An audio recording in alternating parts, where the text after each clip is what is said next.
Madam President. I have the honor to deliver the statement on behalf of the Baltic states, Estonia, Latvia, and Lithuania. The major reason we meet today is that the permanent member of the Security Council, Russia, is openly threatening security and the rules-based global order, the very cause this council was created for. Just a year ago, Russia was sowing lies and distrust. Now it is sowing chaos and death. Day by day, Russia defies the principles of the United Nations and has already become a synonym of brutality, state-run terrorism, and genocide. At this very moment, the international community cannot and should not turn away. Yesterday, we all woke up to one more Putin's attempt to escalate aggression. By announcing mobilization, he now has waged the war against his own people, against the people who meant to be the future of the country, but are now turned into the weapons of colonial past. Sowing fear, blackmailing, manipulating are the very few weapons he has left with. Sowing scare is his only tactics. But we shall fear not.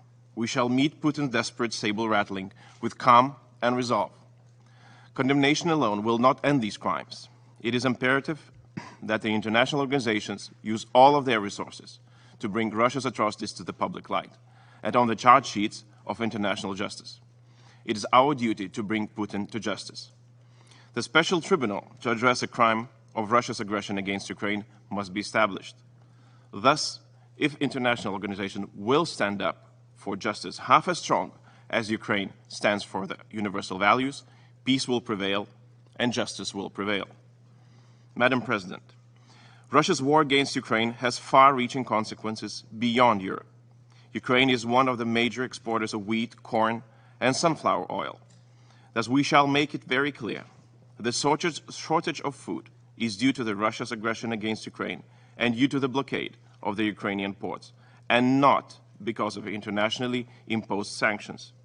And as if the charge sheet was not full enough, the Moscow regime has now pressed the button of nuclear threats, knowing that we all know that the consequences of the disaster in Zaporizhia may be potentially worse than Chernobyl or Fukushima.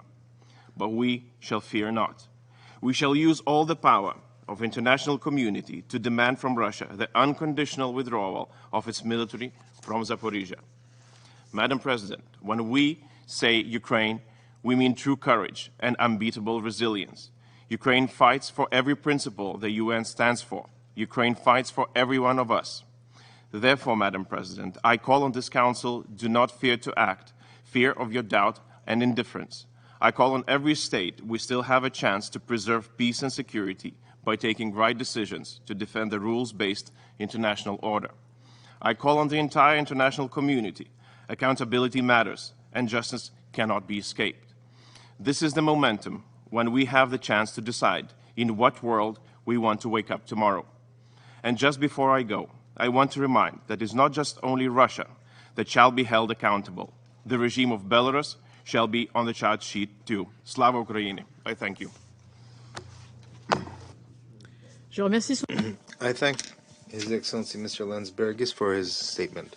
I now give the floor to His Excellency Mr. Vladimir Makey, Minister of Foreign Affairs of Belarus.